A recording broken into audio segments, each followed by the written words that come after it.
Halo, kita ketemu lagi dengan Daeng.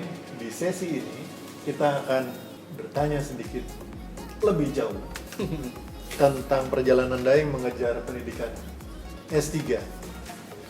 Wah, ini S3 nih dilanjutkan lagi ke Flinders nih Daeng, ke Adelaide lagi. Iya.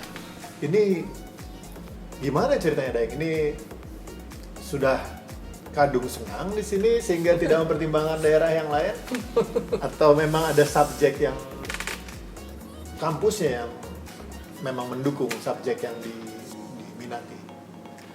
Gimana nih? Iya, akumulasi sih dari berbagai faktor. Ya jelasnya setelah menyelesaikan studi S2 2012 itu balik mengabdi dulu di perguruan tinggi mengajar 2015 kembali di sini. Ya kira-kira karena banyak pertimbangan yang saya bilang tadi waktu sebelumnya, saya bahwa sekolah itu ternyata ketika memiliki keluarga itu juga banyak pertimbangan, bukan cuma konsistensi ilmu, kesinambungan ilmu, tapi juga ada faktor keluarga dan sebagainya. Nah, memilih di Adelaide kembali, sebenarnya sih saya mendaftar di beberapa tempat, memasukkan proposal saya untuk mencari supervisor, karena keyword untuk melanjutkan S3 itu memang harus ada supervisor. Jadi bertemunya antara supervisor dengan scholarship, beasiswa. Kalau ada beasiswa, tidak ada supervisor, itu tidak bisa juga. Sama dengan supervisor, ada supervisor tapi tidak ada scholarship, gak ada bisa juga. Jadi bertemunya dua faktor yang utama ini. Nah, waktu itu untuk mencari supervisor itu, memang pertama sebenarnya jalinannya harus dari awal. Waktu master dulu, kalau ada teman-teman yang lagi master, mungkin lagi dari awal sudah harus membangun komunikasi dengan calon supervisor untuk S3. Nah kebetulan, jadi waktu itu saya ingin mencari supervisor. Waktu itu saya mengirimkan proposal di beberapa tempat, ada di Canberra, terus ada di Adelaide sendiri. Saya mengirim ke Uni Adelaide dengan Flinders. Dari beberapa universitas yang saya kirim, ternyata Flinders yang menerima. Artinya yang lainnya ditolak dengan mungkin ditolak bukan dalam kalau supervisor itu bukan ditolak karena ini, tapi mungkin karena tidak sesuai dengan konsen expertise supervisor dengan konsen yang saya teliti. Konsen yang saya teliti, satu subjek yang saya mau teliti, itu biasanya seperti itu. Nah, waktu itu ya dari sekian beberapa yang saya kirim, ternyata yang merespon adalah Flinders lagi, karena alumni kali ya. Dan waktu itu saya mengirim proposal ke dosen saya dulu waktu master. Dosen saya dulu, saya punya subjek waktu itu women and development, perempuan dan pembangunan. Dan salah satu subsubjeknya di situ adalah tentang bagaimana keterlibatan perempuan di terorisme. Nah itu. Nah, saya menghubungi itu, namanya Yvonne Concoran Nantes. Saya menghubungi dan dia sangat merespon positif pada saat itu, dan dia bersedia untuk menjadi supervisor. Nah, jadi dari beberapa itu akhirnya saya pilihan itu jatuh di sini lagi. Ya, meskipun dia memang berniat di sini karena sudah tahu, karena ya saya mungkin ya untuk mempermudah aja sebenarnya, untuk adjust, untuk beradaptasi kembali. Tapi jauh lebih bagus sebenarnya kalau challenging lagi ya sebenarnya, tapi ternyata jodohnya di sini. Ketemu dengan si Yvonne itu, akhirnya terpilihlah Women Studies itu. Saya masuk di Flinders dengan di bawah fakultas, sekarang college ya, fakultas Women Studies pada saat itu ya, pada saat mendaftar, karena ada perubahan struktur di Flinders ini, bukan lagi fakultas tapi menjadi college. Kalau college sekarang saya dibawa college khas Humanities, Art and Social Sciences. Nah, tapi sebelumnya Women Studies, tapi berubah seperti itu ya. Jadilah pilihan Women Studies dan saya meneliti tentang perempuan. Dan tadi ketemu supervisornya, lalu scholarshipnya kali ini dapat dari mana, Daeng? Oh ya, itu lagi-lagi saya harus berterima kasih kepada pemerintah Indonesia, karena ini adalah scholarship dari pemerintah Indonesia, terkhusus dalam Kementerian Agama yang dikenal 5 doktor ya pada saat itu. Meskipun saya tidak termasuk dalam program itu karena program 5 doktor ada sebelumnya, tetapi dalam perjalanan beasiswa saya dimasukkan di 5.000 doktor karena program sebelumnya sudah dilebur ke ke 5.000 dokter. Ya sekali lagi saya berterima kasih untuk itu, karena yang kedua karena memilih itu praktis saja sih, karena ada aturan bahwa yang sudah mendapatkan Australian Scholarship itu nanti 4 tahun baru bisa mendaftar lagi. Untuk mendaftar lagi. Nah, saya selesai 2012 master, 2015 berarti cuma rentan 2 tahun kurang lebih. Nah, kalau saya harus menunggu 4 tahun itu lama. Itu lama, bagi saya lama, dan itu ini. Jadi saya harus cepat ini, karena ya melanjutkan ini kan juga tuntutan profesi sebagai dosen, harus meningkatkan terus SDM, sumber daya ini, kualitas diri, kapasitas diri. Kira-kira begitu. Wah, ini dari subjek penelitian yang saya ambil nih, Women and Development. Unik ya.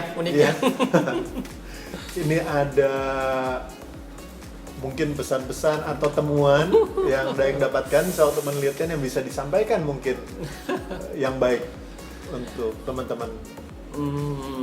Iya. Muda. Lagi-lagi ya, hidup itu memang betul-betul mengalir ya. Ada beberapa sih pertimbangan kenapa kok bisa sampai ke Women Studies ya. Sebelum menjawab pertanyaan Mas Henry tadi itu, pesan-pesan dan ini. Pertama, lagi-lagi adanya kesinambungan ilmu atau konsistensi keilmuan, bahasa saya itu dari waktu di UGM. Waktu saya di UGM itu tesis saya menulis tentang identitas gender di masyarakat komunitas bisu lokal di Pangkep, Sigeri, Sulawesi Selatan. Pangkep itu salah satu kabupaten yang ada di Sulawesi Selatan ya. Ada komunitas lokal di situ namanya bisu, yang menarik buat saya untuk saya teliti, menjadikan subjek ya, bukan objek, subjek penelitian saya. Nah, pada saat itu saya meneliti tentang identitas gender di masyarakat Bugis Makassar pada saat itu. Nah, waktu master di sini di Flinders itu saya menulis tesis tentang gerakan sosial Muslim atau gerakan sosial Islam di Indonesia dengan studi kasus. Nah, jadi saya berpikir untuk memadukan antara wanita atau perempuan dan gerakan sosial, akhirnya saya di S3 ini mengambil sebuah penelitian menjadikan perempuan sebagai subjeknya, lalu saya jadikan wahdah, gerakan sosialnya sebagai wahdah. Jadi jadilah penelitian saya tentang peran perempuan dalam gerakan sosial Islam di kasus Makassar dan di Indonesia secara umum, Makassar secara khusus. Nah, seperti itu kenapa itu. Jadi lagi-lagi ada konsistensi ilmu. Terus itu selanjutnya kenapa itu saya ambil? Saya kira menurut saya itu menarik ya. Menariknya ada beberapa faktor. Pertama, kalau kita lihat ya, kebanyakan yang berkecimpung dalam dunia gender itu perempuan. Kebanyakan ya, bukan berarti tidak laki-laki. Kebanyakan itu dominasi perempuan. Nah, ini jadi laki-laki itu masih sangat terhitung jari ya. Nah, saya melihat kesempatan itu, kenapa tidak saya masuk di situ? Ya, kalau di Indonesia kan ada Pak Yai Kiai Hussein Muhammad, ada yang lainnya. Nah, jadi itu yang menjadi menarik secara personal. Kenapa? Karena ini untuk menanti perempuan. Terus yang kedua, secara umum, secara global, menurut saya setelah era reformasi di Indonesia tahun 98 itu, di mana keran demokrasi terbuka begitu lebar dan yang ditopang oleh kemajuan teknologi, itu kan sehingga kebebasan itu lebih terbuka luas dibandingkan sebelum era reformasi ya. Nah, karena ini sudah terbuka, saya kira perempuan di situ harus mengambil peran untuk mengisi juga dan ikut berkontribusi dalam memajukan Indonesia ya, kira-kira seperti itu. Karena ya bukan berarti ini tidak ada sistemnya, tidak lagi patriarki, tapi paling tidak kalau dibandingkan sebelum era reformasi itu, di era reformasi ini jauh lebih demokratik, lebih terbuka, sehingga semua elemen bangsa tanpa melihat jenis kelamin dan gendernya itu semuanya harus terlibat. Nah, salah satu yang harus terlibat adalah perempuan yang selama ini mungkin terpinggirkan kalau menurut beberapa catatan artikel dan buku.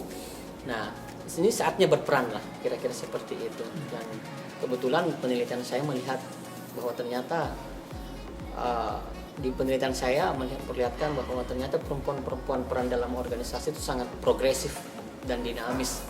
ternyata. Iya. Sangat menarik pasti. Iya, iya. Wah, senang sekali nih dengarnya. Ya hanya peneliti wanita jadi yang mulai mendalami Iya. masalah mengenai women and development di Indonesia. Iya, iya. Ya, ya.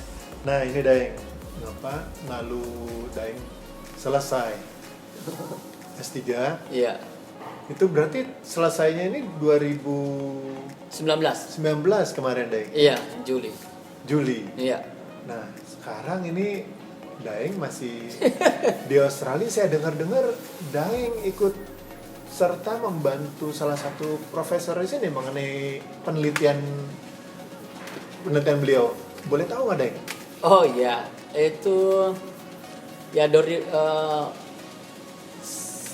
saya di kampus Flinders ini, tempat alma mater ini kebetulan menjadi apa namanya, cuma casual itu ya apa ya, casual employee lah untuk itu, casual ya. Terhitung sejak September 2019 untuk karena saya diterima salah seorang profesor yang ada di college saya, Prof. Claire namanya, yang punya proyek penelitian tentang perempuan, ekstremisme, terkhusus violent extremism ya, dan media di Australia. Tetapi dia ingin mengembangkan penelitiannya itu ke negara lain, akhirnya dia jatuh pilihannya ke Indonesia. Nah, dia butuh orang yang bisa membantu untuk mencari data di Indonesia dan memberikan pandangan, tapi dia harus orang Indonesia supaya lebih original ya, lebih genuine dari perspektif Indonesia, bukan dari Western ya. Nah, akhirnya saya dipanggil dan akhirnya saya dipilih gitu untuk itu. untuk membantu beliau dalam penelitiannya. Jadi sekarang saya meneliti tentang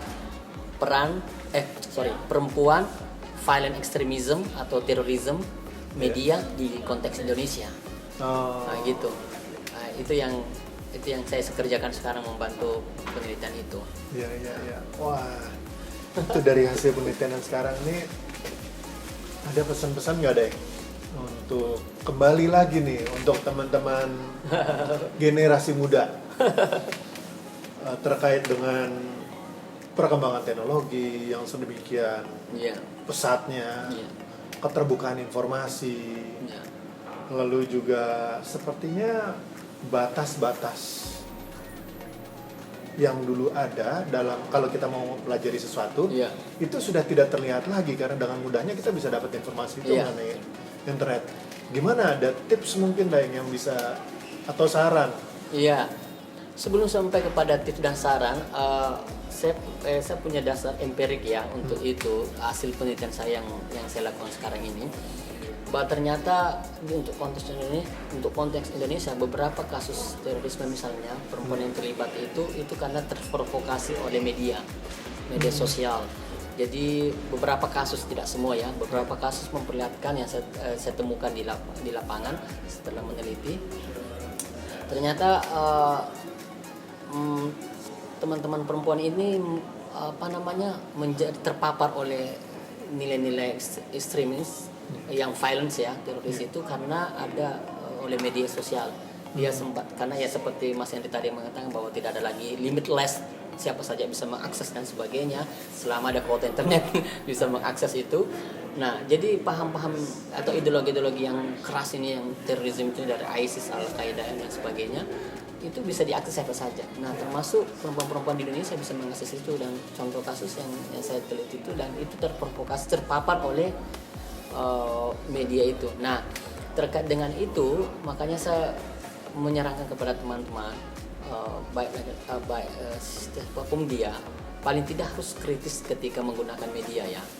Ketika mengkonsumsi media itu harus kritis, betul-betul nalar kritisismenya yang kita miliki itu kita harus jalan, bahwa kita harus gunakan karena kita ini melimpah informasi. Dulu kita kekurangan informasi, sekarang melimpah. Karena melimpah overwhelming seperti ini, makanya perlu saringan karena terlalu melimpah. Jadi salah satu saringannya itu adalah tadi tuh kritisisme, bahwa kita harus pintar-pintar, cerdas memilih mana informasi yang betul-betul mengarah kepada kebaikan, mana informasi yang bisa menyesatkan saya kira menurut saya tindak informasi tentang yang menjustifikasi terorisme itu menurut saya secara personal itulah menyesatkan, karena efeknya bisa membunuh orang lain dengan apapun alasannya. Karena agama menurut saya tidak ada agama satupun yang membenarkan terorisme itu, karena itu membunuh ya, seperti itu. Dan itu jadi harus kritis melihat itu ya. Dan yang kedua mungkin ya, itu kan terkait dengan agama ya, meskipun juga ada kaitan ekonomi, politik dan sebagainya, tapi ada juga variabel agama yang bermain di dalamnya itu. Makanya kalau belajar agama menurut saya itu harus juga punya guru. Punya guru, tidak cukup tidak dengan media sosial ya atau itu, karena ya bisa sih misalnya melalui YouTube, melalui beberapa guru-guru tapi yang terpenting adalah guru yang kita ikuti itu adalah kita tahu persis background pengetahuannya tentang agama, dari dia berguru dari mana kemana dan kemana, istilah bahasa agamanya jelas, sanad pengetahuannya jelas itu. Terus yang kedua, gurunya, kalau ada guru agama yang mengajarkan untuk membenci orang lain, untuk susah menerima perbedaan pendapat, menurut saya pribadi itu belum bisa dijadikan guru. Karena ya hidup ini memang harus berbeda pendapat, kita harus saling menghargai dan sebagainya. Iya. Itu kira-kira saran tuh. Wah, tuh teman-teman, mungkin perlu diperhatikan. Belajar itu tidak cukup, walaupun sekarang banyak informasi yang bisa kita dapatkan dari internet. Ternyata informasi dari internet saja tidak cukup. Kalau belajar kita harus cari guru supaya kita bisa. Terutama belajar agama ya, masih konteksnya. Iya. Jadi supaya kita tahu siapa yang kita ikuti. Iya. Nilai-nilai apa yang diperoleh oleh dia, oleh beliau, dan bagaimana beliau memperolehnya sebelum kita mengikutinya. Iya. Begitu Daeng ya? Iya. Wah, terima kasih nih Daeng untuk ya, ngobrol-ngobrolnya hari ini. Sama-sama. Senang juga bisa share sama teman-teman. Semoga ada bisa yang diambil. Ini kalau kita lihat tadi dari perjalanan Daeng, sepertinya senantiasa Daeng selalu mereview, mengkaji sejauh mana perjalanan hidupnya ini sudah dijalani dan seberapa jauh bisa sebenarnya masih kuat untuk ditempuh. Kalau nggak salah ada satu pesan dari Socrates terkait sama kehidupan Daeng. Mungkin ada yang bisa dibagi sama teman-teman Daeng.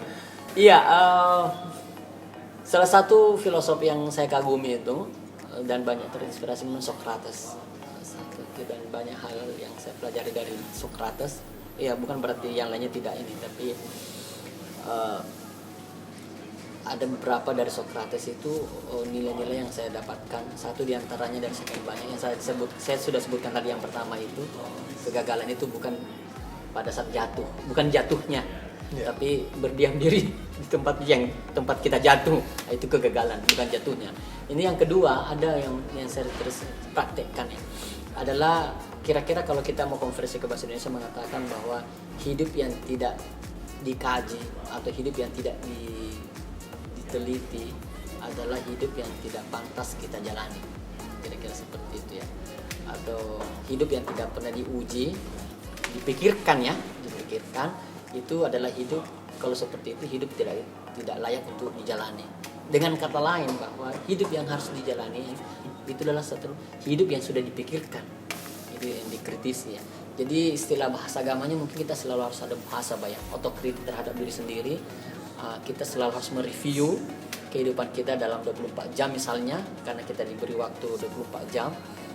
Kita mereview apa saja yang telah kita lakukan selama 24 jam, lalu mereview, memperbaiki sesuatu yang mungkin kurang bagus, meningkatkan sesuatu yang sudah bagus, supaya di hari besoknya bisa lebih bagus dan bagus.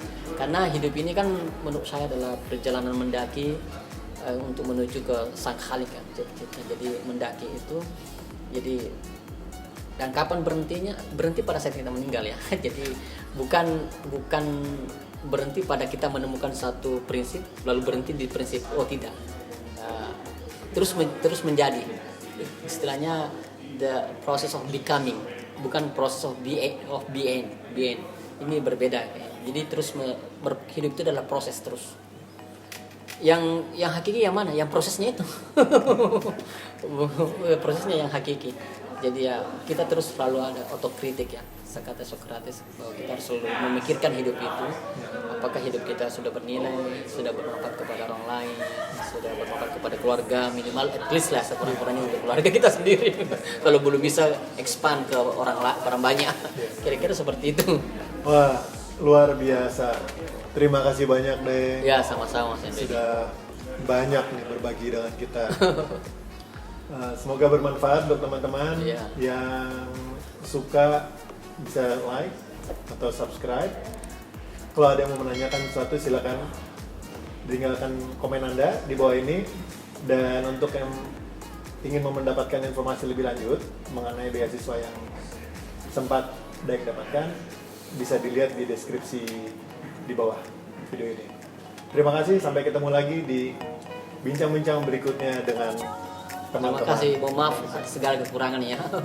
Terima kasih Daeng. Makasih.